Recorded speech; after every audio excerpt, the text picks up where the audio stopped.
Hello everyone, welcome back to Shaw Knowledge Bank YouTube channel. स्वागत है आपका एक बार फिर से शॉ नॉलेज बैंक के यूट्यूब चैनल पर। आज हम लोग डिस्कस करने वाले हैं आपका mock test 9 that is of general science. Mock test start करने से पहले सभी को हैप्पी रिपब्लिक डे। आज है हमारा 26 जनवरी भाई। तो सभी हमारे भारतवासी भाइयों को और बहनों को भी, जो भी ये वीडियो देख रहे हैं, सभी को मेरी तरफ से यानी कि शॉ नॉलेज बैंक की तरफ से आप सभी को हैप्पी रिपब्लिक डे 2024 का। क्लियर। अब करते हैं हम लोग अपना जनरल साइंस का पोर्शन स्टार्ट, जिसमें हमारे आज बेस्ट 30 MCQs रहने वाले हैं। ये सोशल मीडिया हैंडल्स हैं, इनको भी ज्वाइन कर लीजिएगा भाई, ठीक है। जनरल साइंस पोर्शन के फिजिक्स, केमिस्ट्री एंड बायो तीनों के क्वेश्चंस मैंने यहाँ पे इसमें कंबाइन रखे हुए हैं। 30 बेस्ट MCQs हम करेंगे। हमारा मॉक टेस्ट 9 रहने वाला है ये आपके एग्जाम के लिए। क्लियर। जनरल साइंस का पोर्शन आपको पता है भाई कितना इंपॉर्टेंट होता है। तो ठीक है, चलो स्टार्ट करते हैं। हमारा टारगेट रहने वाला है 30 में से 30। ठीक है, आपके एग्जाम में ये 10 नंबर का है पोर्शन, बट हम लोग ये 30 MCQs है, 30 में से 30 लाने हैं आपने। देखो, ये तो नहीं कहूँगा कि सारे बच्चों को सारे क्वेश्चंस आते होंगे, बट एटलीस्ट 25 प्लस आप लोगों ने इस मॉक में लाने हैं भाई। क्लियर। वीडियो ख़त्म होते ही आपने मुझे लास्ट में कमेंट करना है भाई, ठीक है। कोई भी बच्चा कमेंट नहीं करता भाई, ठीक है। जो लाइव में भी आंसर देते हैं वो भी लाइव देखने के बाद अपना स्कोर कमेंट करके ज़रूर बताएंगे कि भाई 30 में से आपके कितने क्वेश्चन सही रहे। क्लियर, ठीक है। तो चलो भाई स्टार्ट करते हैं हमारा आज का सेशन। आज के सेशन का पहला क्वेश्चन देखिए। Atoms of an element differ from those of all other elements in. जो आपका एटम होता है किसी एलिमेंट का, वो दूसरे एलिमेंट्स जो होते हैं एटम के, उनमें से कैसे डिफर करता है। एटॉमिक नंबर और इलेक्ट्रॉनिक कॉन्फ़िगरेशन से, number of neutrons and number of valence electron, जो वैलेंसी होती है इसकी, atomic number and number of valence electrons, okay, number of neutrons and electronic configuration. Yes, कौन सा इनको डिफ्रेंशिएट करता है? हाँ जी बताइए। तो yes, it's option A. Clear. Atomic number and आपका जो होता है एटॉमिक नंबर आपके इलेक्ट्रॉन्स का एंड आपकी इलेक्ट्रॉनिक कॉन्फ़िगरेशन, ये आपको डिफ्रेंशिएट करती है। क्लियर, ये आपको याद रखना है भाई, ठीक है। चलो क्वेश्चन सेकंड देखो क्या कह रहा है भाई। Nuclear fission is caused by the impact of. Nuclear fission इनमें से किसके इम्पैक्ट से कॉज होता है? न्यूट्रॉन से, प्रोटॉन से, ड्यूट्रॉन से या इलेक्ट्रॉन से? यस, न्यूक्लियर फिजन की बात कर रहे हैं। अगर हम लोग फिजाइल फ्यूल की बात करें, किसकी? फिजाइल फ्यूल में क्या होता है भाई आपका? ये रिजल्ट होता है आपका न्यूक्लियर एक्साइटेशन एनर्जी जब प्रोड्यूस होती है आपकी, ठीक है। दैट इज़ आपकी जब एनर्जी प्रोड्यूस होती है, ठीक है। तो उसमें होता क्या है बेसिकली, जो आपका फिसाइल न्यूक्लियस होता है, ठीक है, न्यूक्लियस होता है, वो आपका क्या करता है? कैप्चर करता है। क्या करता है भाई? याद रखना है, ये आपको कैप्चर करता है। किसको? आपके न्यूट्रॉन को। क्लियर। तो अब आप लोग देख लो, न्यूट्रॉन को कैप्चर करता है, उसकी वजह से fissile fuel that is nuclear fission cause होता है। तो आपका ऑप्शन ए हो जाएगा यहाँ पे correct answer, that is neutron. Clear है, ठीक है। चलो बढ़ते हैं नेक्स्ट क्वेश्चन की तरफ। अगला क्वेश्चन देखिए भाई। Which of the following rays are the most penetrating. इनमें से कौन सी रे होती है जो सबसे ज्यादा पेनिट्रेटिंग होती है? Option A beta rays, option B alpha rays, option C gamma rays या option D X rays. Most penetrating. देखो, ये जो रे होती है ये आपका इजीली पेनिट्रेट कर जाती है। क्या होता है ये? Easily penetrate. इजीली पेनिट्रेट क्या? Body tissue. ये आपको याद रखना है, ठीक है। बॉडी टिश्यू को इजीली पेनिट्रेट कर देती है। एक पॉइंट ये आपको याद रखना है। दूसरा पॉइंट आपको ये रखना है कि भाई ये जो आपकी थ्री रेडिएशंस होती हैं, ये सभी को पता है भाई आपको, ठीक है। 3 रेडिएशंस होती हैं, अभी बताता हूँ, सब्र रखो थोड़ा सा। इन तीनों रेडिएशंस में सबसे ज़्यादा मोस्ट पेनिट्रेटिंग ये होती है आपकी। तो क्वेश्चन भी आपसे यही पूछा गया है, ठीक है। मोस्ट पेनिट्रेटिंग, तो वो आपके पास कौन सी आती है भाई? That is gamma rays. Clear है, गामा रेज। तो ऑप्शन सी हो जाएगा आपका correct answer.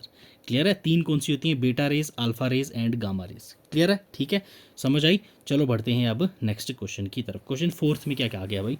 How many colours the sunlight spectrum has, sunlight की जो स्पेक्ट्रम होती है उसके कितने कलर्स होते हैं? यस, 3, 7, 4 या 5? यस, तो सनलाइट की जो स्पेक्ट्रम होती है उसमें आपके 7 कलर्स आपको देखने को मिलते हैं। कौन से कलर्स हैं ये सभी को पता होगा भाई, दैट इज विब ग्योर। क्लियर है, विब ग्योर। अब ये तो आपको सभी को याद होना चाहिए, ये पैटर्न आपको ऐसे ही याद रखना है। कलर्स आपका जैसे क्या होता है, रेनबो लाइक होते हैं। ये क्या होते हैं, रेनबो लाइक। ठीक है, rainbow like. V for violet, एक बार बता देता हूं मैं आपको। I for indigo, B for blue, G for green, Y for yellow, O for orange and R for red. Clear है, ये आपके होते हैं कितने, 7 कलर्स, 7 कलर्स। ठीक है, क्लियर है, तो आपका ऑप्शन बी हो जाएगा यहाँ पे करेक्ट आंसर। ठीक है, समझ आई? चलो भाई, तो अभी हमारा कंक्लूजन क्या निकलता है, जो आपका सनलाइट होता है ये आपका क्या होता है, मिक्सचर होता है किसका, 7 कलर्स का, मिक्सचर ऑफ 7 कलर्स। क्लियर है, चलो आ जाओ नेक्स्ट क्वेश्चन पे। which is are the important raw materials required in cement industry? Cement industry में कौन सा आपका रॉ मटेरियल जो है वो सबसे ज़्यादा ज़रूरी होता है? Gypsum and clay, limestone and clay या limestone? Yes, important raw material required in cement industry, तो आपको भाई क्या क्या चाहिए होता है, एक तो limestone, okay, limestone and clay. Clear, ये दो आपके मोस्ट इंपॉर्टेंट रॉ मटेरियल्स होते हैं। ऑप्शन सी हो जाएगा आपका करेक्ट आंसर। चलो नेक्स्ट आपसे पूछा गया भाई, which type of fire extinguisher is used for petroleum fire? Petroleum fire के लिए कौन सा फायर एक्सटिंग्विशर यूज होता है, ये आपसे पूछा गया भाई। Yes, option A powder type, option B liquid type, option C soda acid type, option D foam type. तो भाई ये आपके पास पेट्रोलियम फायर के लिए यूज होता है फोम टाइप। क्लियर, कौन सा होता है, फोम टाइप। क्लियर है, याद रखना है आपके पास।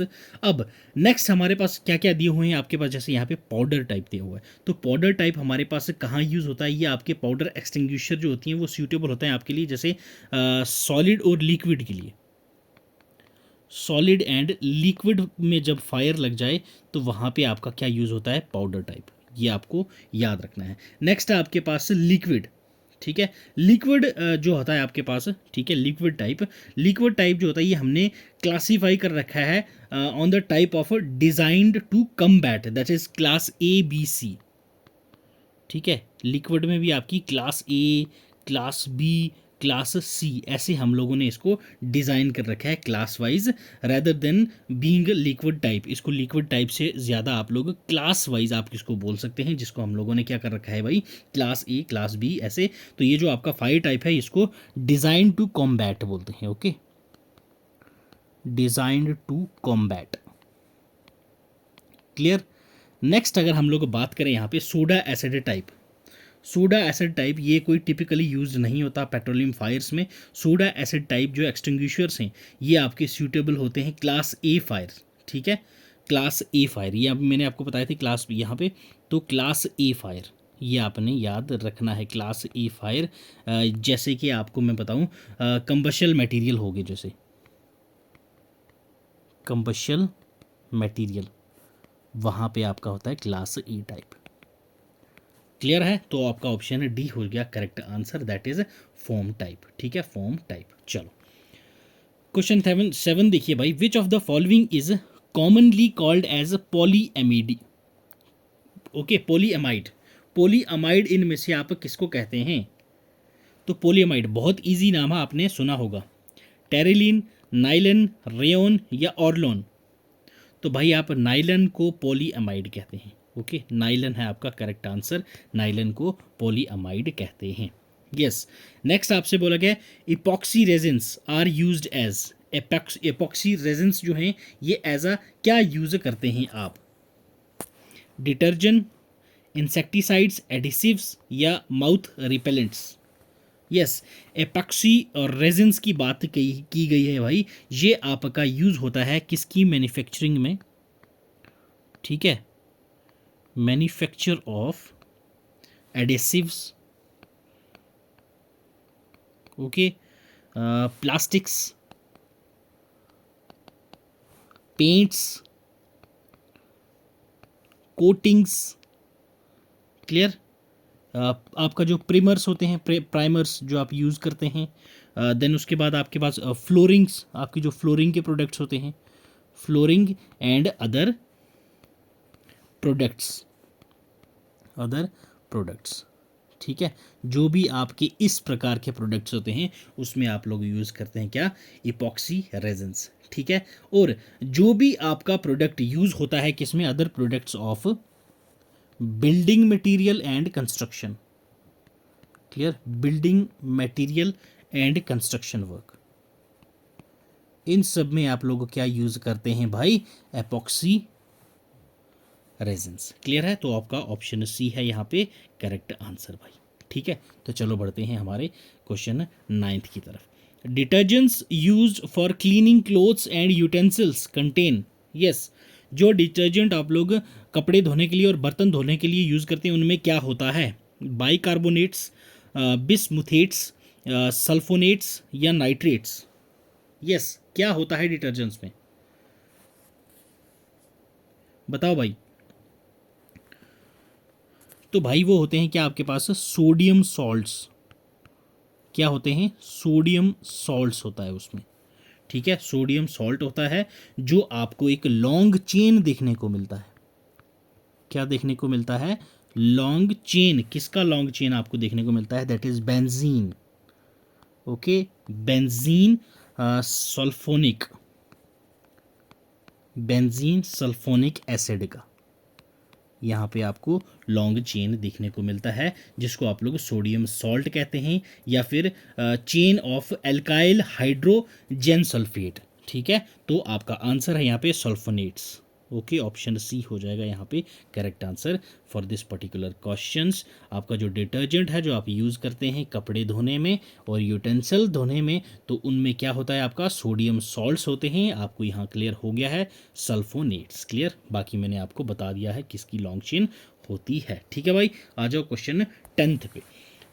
विच of the following is used for removing air bubbles from glass during its manufacture, yes, जब ग्लास की मैन्युफैक्चरिंग हो रही है उसमें जब एयर बबल्स आ जाते हैं उनको रिमूव करने के लिए हम आप लोगों को क्या यूज़ करते हैं, arsenious oxide, potassium carbonate, soda ash या फेल्डस्पार, यस, क्या यूज़ करते हैं आप। तो भाई आपको जब एयर बबल्स निकालने होते हैं during the making process of glass तो आप उसमें यूज़ करते हैं आर्सेनियस ऑक्साइड, क्लियर, आर्सेनियस ऑक्साइड। तो ये पॉइंट आपने याद रखना है, ऑप्शन ए हो जाएगा आपका करेक्ट आंसर, ठीक है भाई।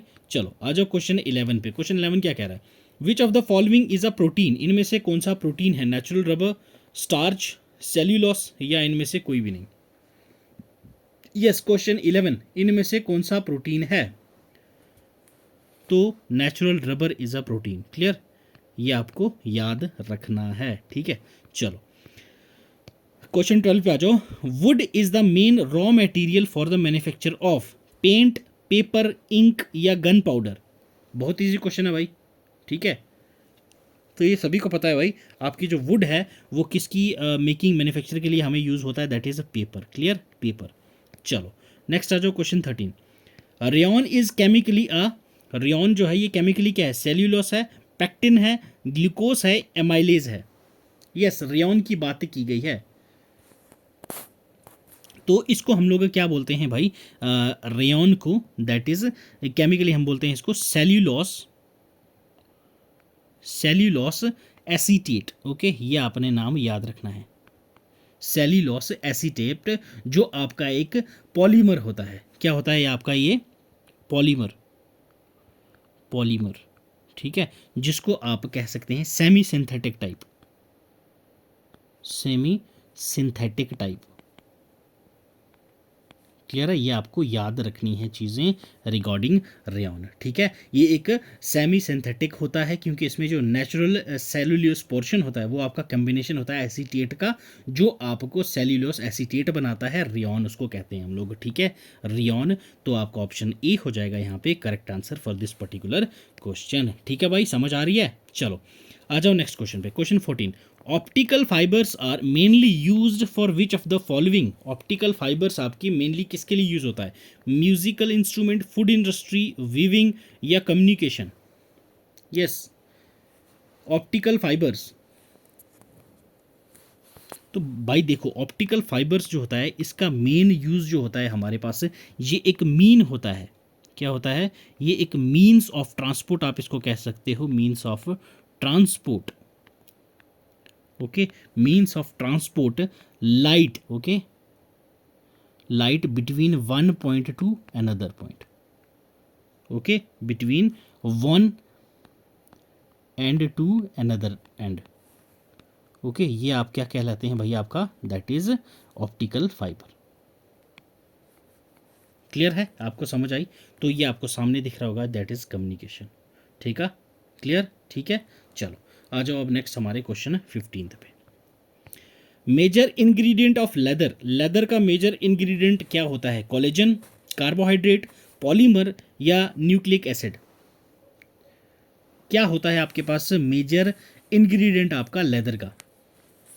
देखो भाई, आपकी अगर हम लोग यहाँ पे लेदर की बात करें तो लेदर जो आपका मटेरियल होता है वो एक तो ड्यूरेबल होता है, आपका होता है ना? ठीक है, दूसरी बात हम लोग करें तो ये आपका एक फ्लेक्सिबल मटेरियल है कि नहीं? बात सही है। अब ये क्रिएट कैसे किया जाता है इसको? ठीक है, tanning animal raw hide and skins, यही होता है। तो आपका जो क्रिएट कैसे होता है ये आपका भाई, टैनिंग एनिमल्स रॉ हाइड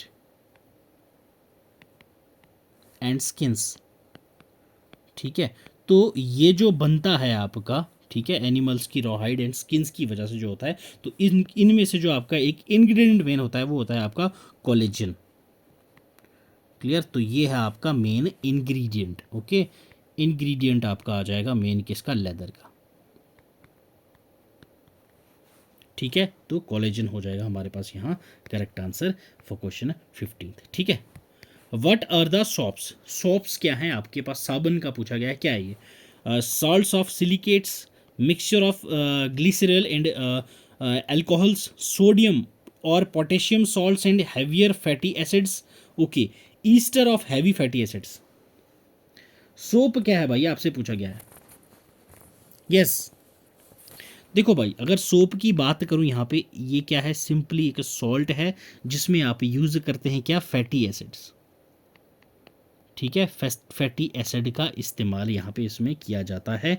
ये आपके पास as a cleansing and lubricant products आपके पास यूज होता है ये।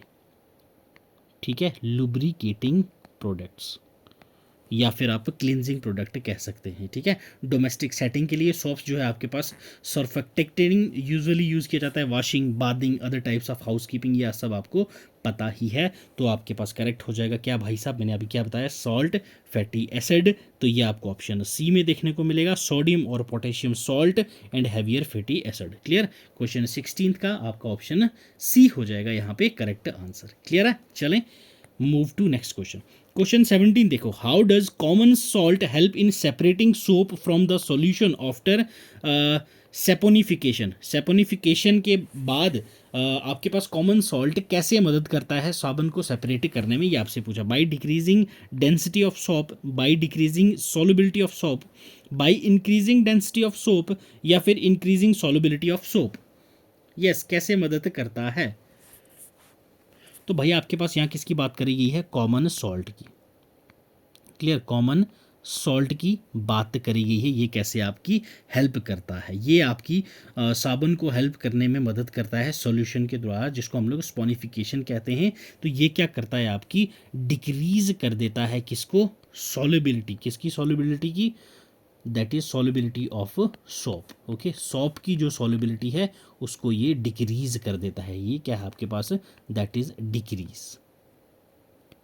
तो अब यहाँ पे आपके पास कौन सा ऑप्शन करेक्ट है, दैट इज ऑप्शन बी हो जाएगा correct answer, by decreasing solubility of salt. Clear. चलो क्वेश्चन 18 देखो, in vulcanization natural rubber is heated with, vulcanization process जो है उसमें जो रबर नेचुरल रबर है वो हीट किसके साथ किया जाता है।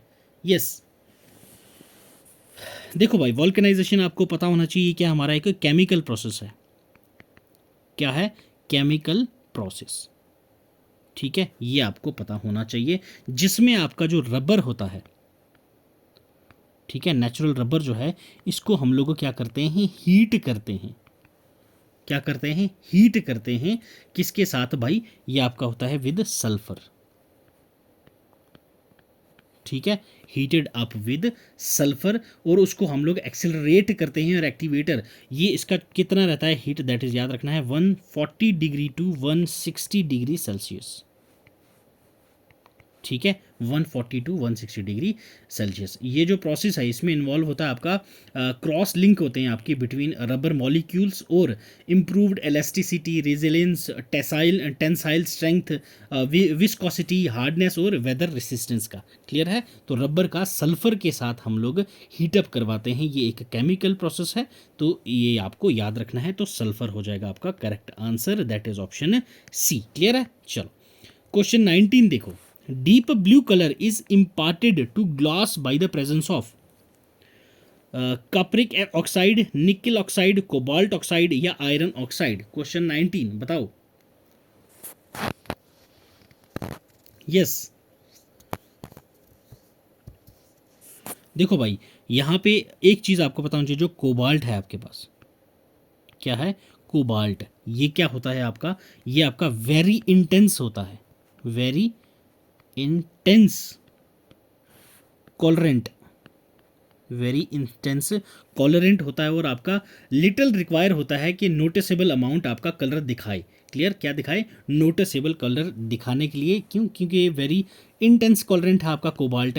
तो ये कोबाल्ट जो है ये आपका ग्लास के कलर को, कलर ऑफ कोबाल्ट जो है वो ग्लास कलर को ब्लू कर देता है। क्लियर है, ये आपको याद रखना है। ब्लू कर देता है किसको? ग्लास के कलर को। कौन करता है भैया? आपका कोबाल्ट। ठीक है, तो that is cobalt oxide. Option C हो जाएगा आपका correct answer for this particular question. चलो नेक्स्ट देखो, glass is made of the mixture of, glass जो है ये आपका किसके मिक्सचर से बनता है, ये आपसे पूछा गया है।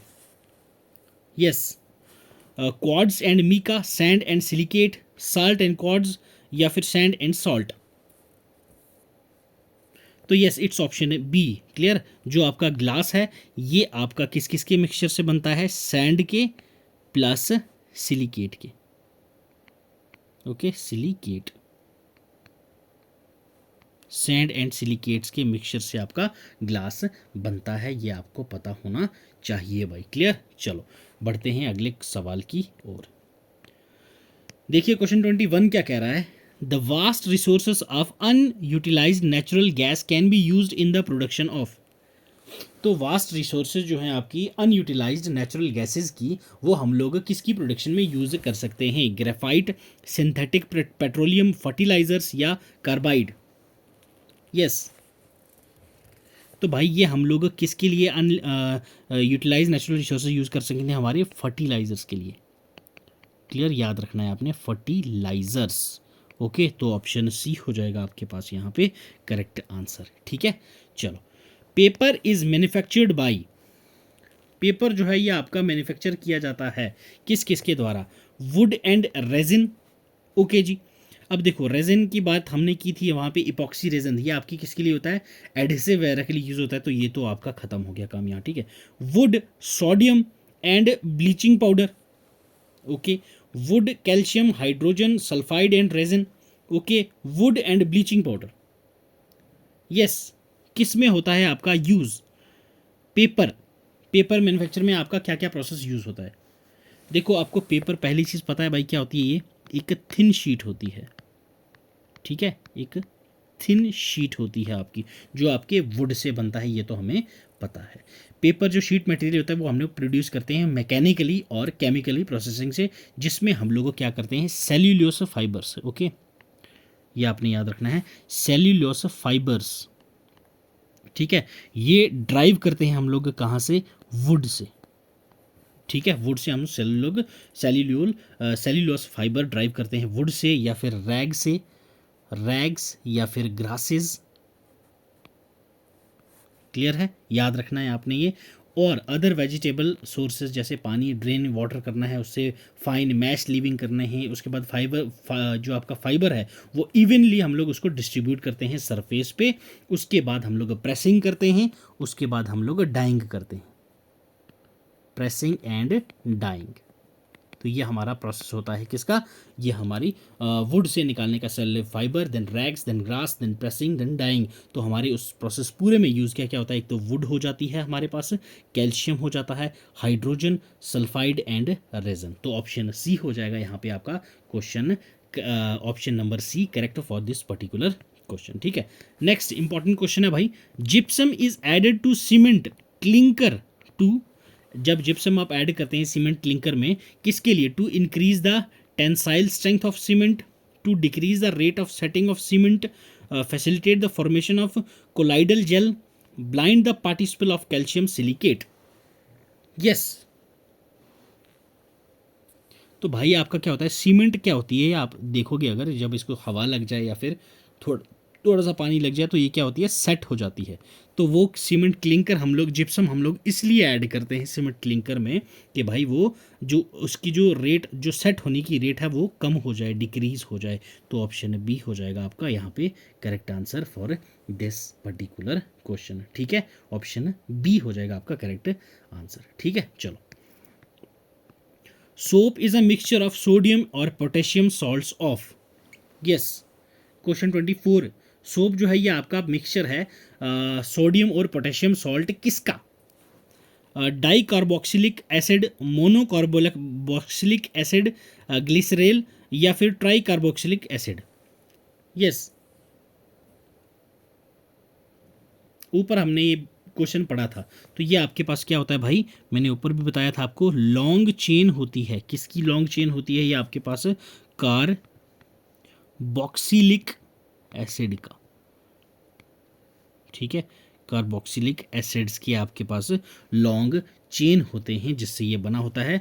तो आपके पास हो जाएगा मोनो कार्बोक्सिलिक एसिड। ठीक है, चलो, the type of glass use in making lenses and prism is, जब आप ग्लास बनाते हैं उसकी मेकिंग में लेंस और प्रिज्म में जो आप ग्लास यूज करते हैं वो कौन सा ग्लास होता है, ये आपसे पूछा गया है। Jena glass, soft glass, Pyrex glass, या फ्लिंट ग्लास। यस, तो ये आपका किस में यूज होता है, एक तो ऑप्टिकल ग्लास इंडस्ट्री में। ठीक है, ऑप्टिकल ग्लास में। ठीक है, ऑप्टिकल ग्लास इंडस्ट्री में ये यूज किया जाता है। ठीक है, इतना तो आपको बता दूं। ये जो है आपका हाई क्या रहता है, high refractive, okay, high refractive lead containing glass होता है। Okay, lead containing glass. ठीक है, ये पॉइंट भी आपको याद रखना है। और इससे हम लोग लेंस और प्रिज्म बनाते हैं। और ये क्या है, आपका ऑब्जर्व कर लेता है, ये आपको याद रखना है, इट ऑब्जर्व। ठीक है, observes most UV rays, UV light, मतलब कि अल्ट्रा वायलेट लाइट्स। ये पॉइंट भी आपको याद रखना है। ठीक है भाई, चलो, ये आपके पास कौन सा आता है, फ्लिंट ग्लास। ठीक है, ये जो चीज़ें हमने बात करी हैं ये आपका फ्लिंट ग्लास के बारे में हम लोग बात कर रहे थे, फ्लिंट ग्लास है। क्लियर, चलो, which one of the following is a petroleum wax, इनमें से कौन सा पेट्रोलियम वैक्स है, पैराफिन वैक्स, जोनोबो वैक्स, कार्नोबो वैक्स, या बीज वैक्स। कौन सी है इनमें से जो आपकी पेट्रोलियम वैक्स है। यस, तो it's a paraffin wax. Okay, paraffin wax जो है ये आपकी ऑब्टेन की जाती है पेट्रोलियम से by dewaxing light lubricant oil stock से। ठीक है, ये आपकी यूज्ड होती है कैंडल्स में,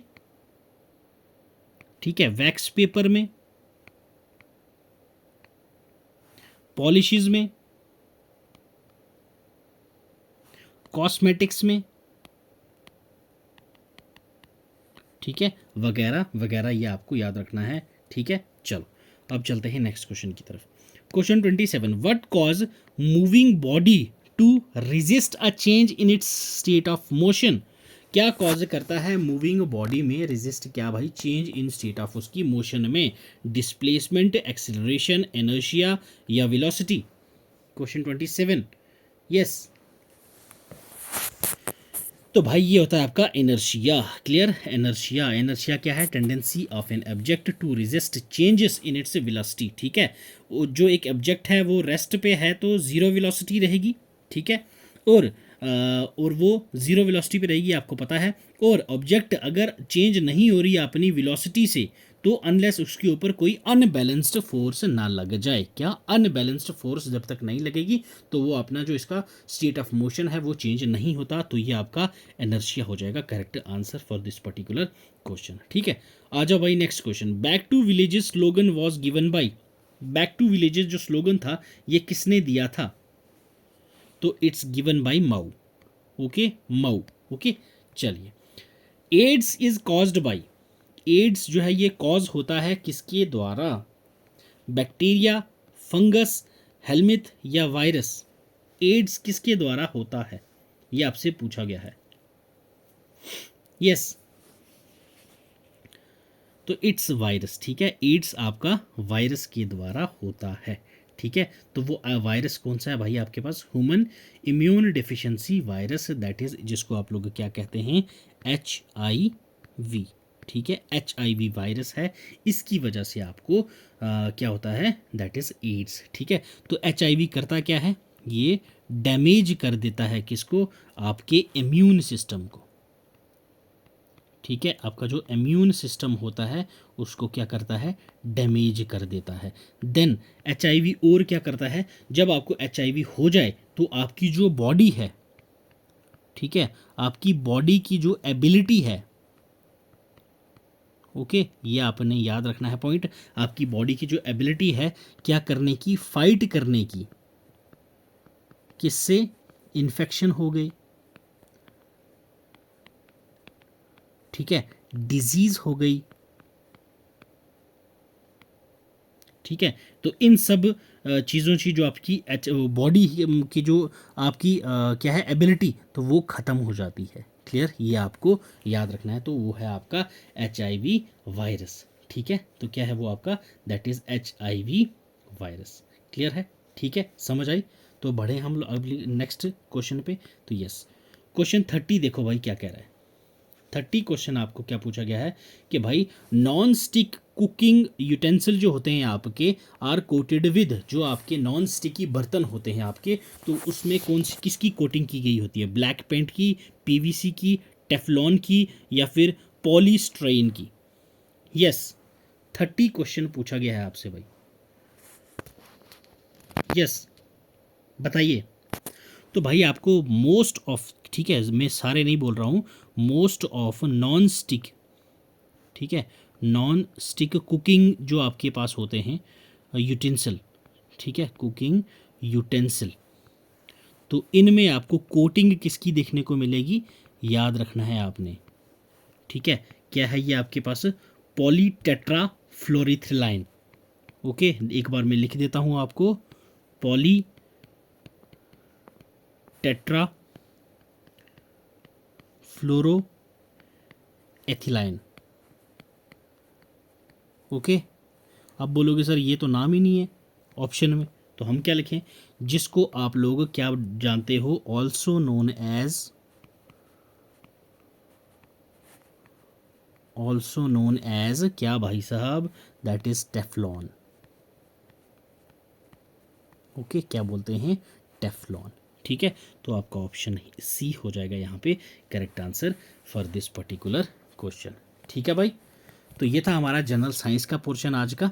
तो मुझे उम्मीद है भाई आपने काफ़ी कुछ सीखा होगा इस लेक्चर से। ठीक है, अगर वीडियो पसंद आई हो तो एक बार लाइक कर दीजिएगा। ठीक है, बाकी आपको एक चीज़ बता दूं, इस लेक्चर की भी PDF, ठीक है, विद एनोटेशन, ठीक है, एनोटेशंस के साथ, एक्सप्लेनेशन के एनोटेशन के साथ आपको टेलीग्राम चैनल पे अपलोड कर दी जाएगी सारे लेक्चर्स होने के बाद। ठीक है, तो टेलीग्राम चैनल ज्वाइन कर लीजिएगा। वीडियो पसंद आई हो तो भाई लाइक कर देना, चैनल पर नहीं तो सब्सक्राइब कर देना। तो मिलते हैं अगले लेक्चर में, तब तक पढ़ते रहो, खुश रहो। God bless you, keep learning, keep sharing.